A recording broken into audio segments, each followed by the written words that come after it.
Et bonjour à tous, aujourd'hui on se retrouve pour une nouvelle vidéo. Le principe de cette vidéo c'est de vous montrer le shooting, vraiment dans le détail, la composition, les réglages. Et ensuite je vais vous montrer sur l'ordinateur comment je processe cette image. Ce matin, comme vous aurez pu le deviner avec les images que je vous ai montrées juste avant, on se retrouve sur les Tanto au lever de soleil pour essayer de photographier une composition que j'ai vue lors d'un footing récemment. Dans une des vidéos, je vous avais déjà dit qu'en faisant du footing, je trouvais pas mal d'inspiration des fois à faire des photos. Et là, pour le coup, j'ai exploré le bord d'un étang et je suis tombé sur un ponton qui est vraiment magnifique, qui donne sur le Mont Saint-Clair. Et en plus de ça, sous le ponton, on a une barque qui est immergée. Donc on a deux caractéristiques qui sont vraiment très sympas et qui vont très bien avec le milieu. Ces deux choses sont plutôt en direction du Mont Saint-Clair et du coup de où je suis, le mieux c'est de le photographier au lever de soleil. Alors je mets mon filtre polarisé en même temps que je vous parle parce que j'avoue que je suis arrivé un peu en retard. On a quand même 2 km avant. Oh les flamands!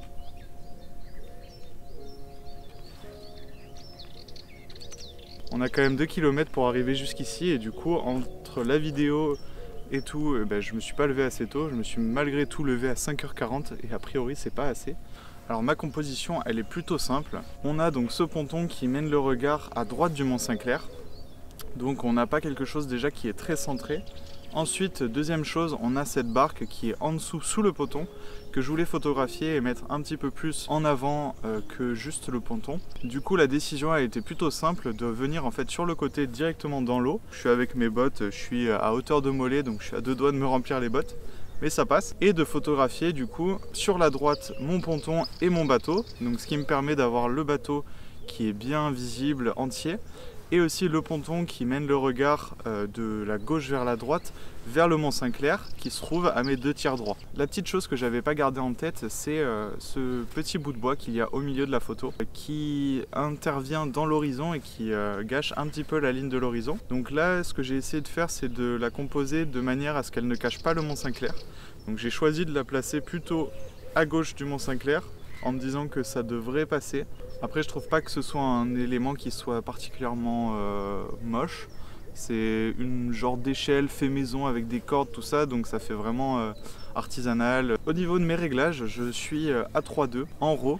Format 3.2, c'est le format classique sur la plupart des appareils. C'est le format paysage pour bien englober la longueur du ponton. Je trouvais ça intéressant de shooter comme ça. Les propositions que je pourrais peut-être faire une fois sur l'ordinateur, ça va être pourquoi pas aller sur du 16/9 ou aller sur du 4/3. Je pense que le 16/9 conviendrait un petit peu mieux parce que on n'a pas grand chose qui se passe juste en bas et dans le ciel on n'a pas énormément de choses. Ensuite je me mets à f9 focus sur le Mont Saint-Clair. Là j'ai pas besoin de faire du focus stacking, on a tous mes éléments qui sont assez loin de moi, on a au minimum 2-3 mètres avant mon sujet. F9 suffit largement. Et ensuite je vais quand même faire une photo HDR, donc je vais prendre plusieurs photos pour avoir l'exposition dans mes ombres et dans les hautes lumières parce qu'on a un sacré contraste vu que je shoote directement vers le soleil. Histoire de créer un petit peu plus de contraste dans l'eau aussi, j'ai placé comme vous voyez un filtre polarisé juste là, ce qui me permet de faire un peu mieux ressortir la barque et peut-être avoir un peu de détail aussi dans l'eau. Je vais tenter de placer un filtre ND gradué.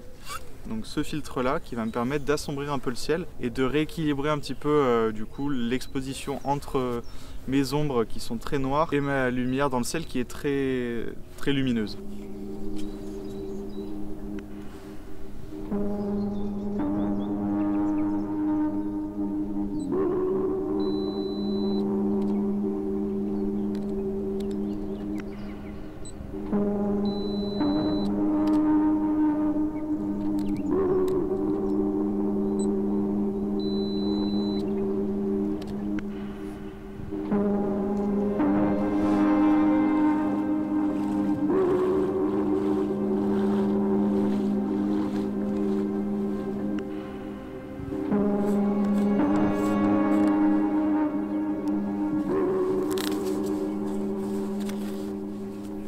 Alors j'ai pu prendre quelques expositions différentes avec différentes lumières, notamment avec le soleil qui sortait un petit peu de l'horizon, qui par chance était placé à un endroit assez marrant.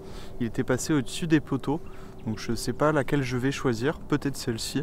Mais on a eu des couleurs très très douces. On n'a pas eu de nuages malheureusement. Mais vu qu'il y a quand même beaucoup d'intérêt, beaucoup de caractère à cette photo, je pense qu'on peut s'en passer. Sinon, avant de vous retrouver devant Lightroom, je voulais juste vous dire que des fois il y a ce genre de sortie où on a vraiment un objectif en tête. Ce matin, je me suis levé en sachant exactement ce que je voulais photographier. Et j'ai réussi à le faire parce que j'ai attendu la bonne météo. En photographie de paysage, on a des sorties vraiment très différentes dans l'état d'esprit où on y va. Des fois, on y va sans vraiment aucune attente. Et des fois, comme aujourd'hui, on a un objectif en tête avec une lumière en tête et on y arrive. Par chance, ce matin, j'y suis arrivé. C'est justement, je pense, ce genre de sortie qui peut être très frustrante si on n'a pas ce qu'on veut. Là, ça allait parce que je connaissais l'endroit et je connaissais globalement le potentiel et la composition que j'avais en tête. Bref, moi, je vais retourner chez moi et je vous retrouve devant Lightroom.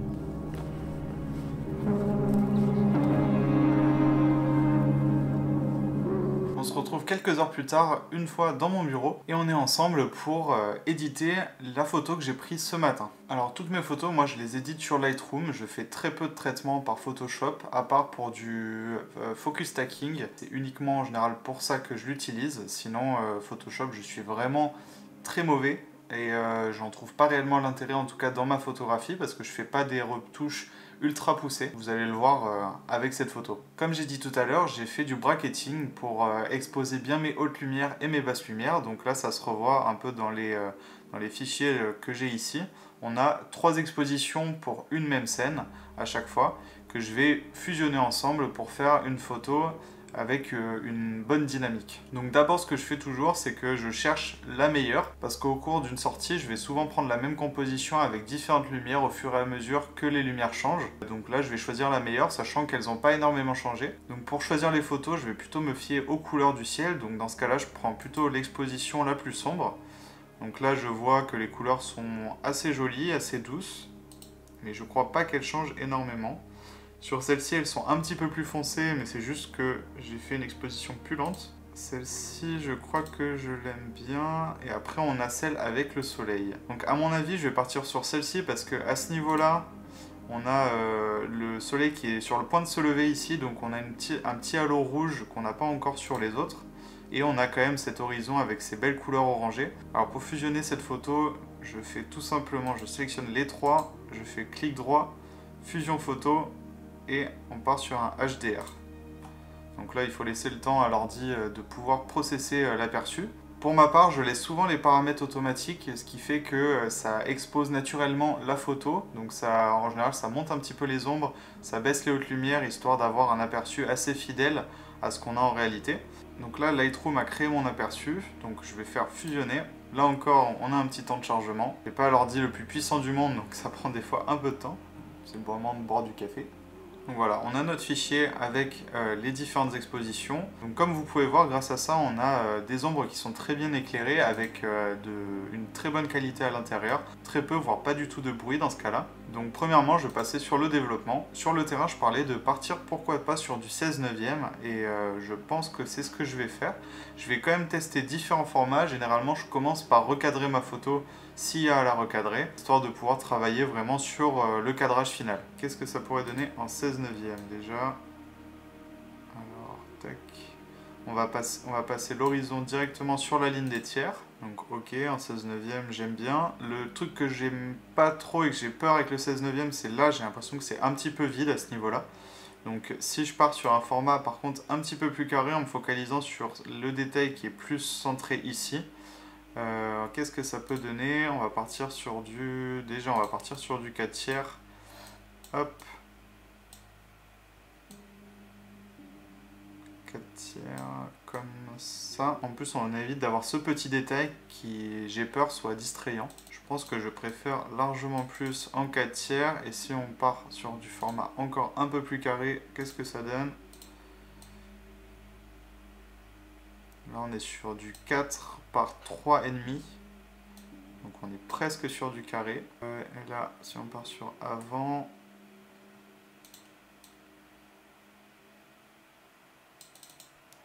Je pense préférer le 4 tiers. Je vous dis pourquoi. Tout simplement parce qu'on a quand même un petit peu plus d'espace on laisse un peu plus de place au ponton sur la droite et sur la gauche, ce qui nous permet de faire un peu plus respirer notre photo. Donc je vais rester sur ce cadrage, je l'apprécie pas mal.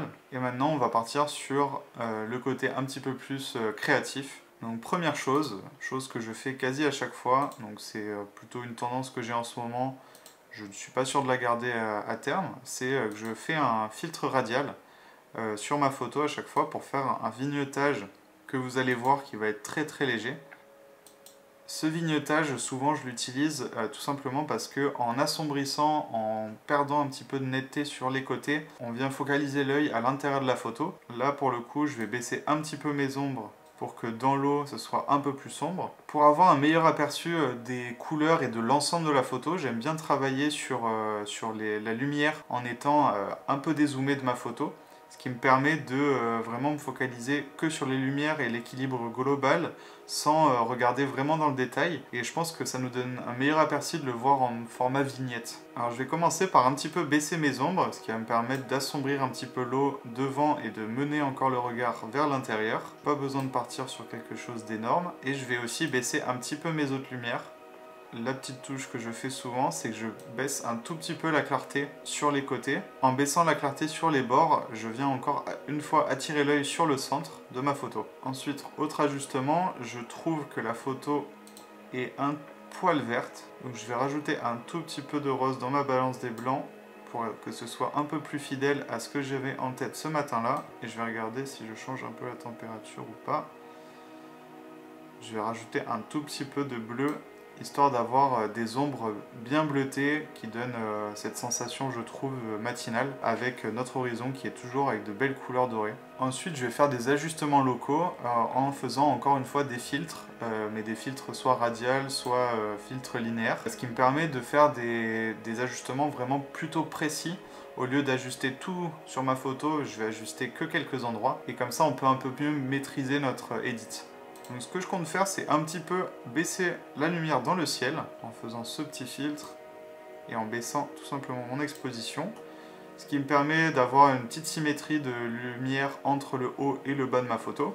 Et ensuite, je fais un deuxième filtre radial, cette fois-ci pour rajouter un tout petit peu de clarté et augmenter un peu mes ombres sur le centre de ma photo,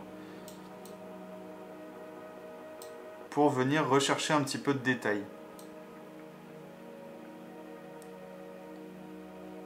Et un poil de clarté, il ne faut pas partir trop dans les extrêmes non plus, mais là je pense qu'on est pas mal du tout. Bref, je pense que l'édit pour cette photo est suffisant. Mes photos, j'aime bien quand elles sont plutôt naturelles au niveau des lumières. Et là, pour le coup, je pense que j'ai bien réussi ce que je voulais faire, c'est-à-dire un peu de redonner de détails dans mes ombres, un peu plus focaliser l'attention sur le ponton et bien garder le Mont Saint-Clair en vue avec un cadrage qui est plus adapté. Je vais vous faire à peu près la même chose sur la photo où il y a le soleil qui sort un petit peu et je vous montrerai les deux à la fin de cette vidéo. Bref, j'espère que cette vidéo vous aura plu. N'hésitez pas à me faire vos retours en commentaire, je serais grave intéressé de savoir ce que vous pensez ou si vous avez des petits tips à partager à moi et à ceux qui regardent cette vidéo sur Lightroom ou sur la prise de vue. Aussi, je serais curieux de savoir si vous aimez ce type de format. C'est des formats qui sont un peu plus courts à tourner sur le terrain et ce type de vidéo je pourrais en faire plus souvent parce qu'il s'avère qu'il y a beaucoup de mes sorties qui ressemblent à ça, où j'ai plutôt des buts en tête ou alors il n'y a pas une grosse histoire derrière, c'est-à-dire il n'y a pas une rando, il y a juste aller sur le lieu, prendre la photo et revenir. Donc je serais curieux de savoir si ça vous plaît, de connaître un petit peu aussi les coulisses, la façon dont je les traite, ou si vous préférez que je reste uniquement sur la prise de vue terrain. Bref, je compte sur vous pour mettre ça en commentaire. Je vous laisse avec l'image et d'ici la prochaine vidéo, je vous dis ciao.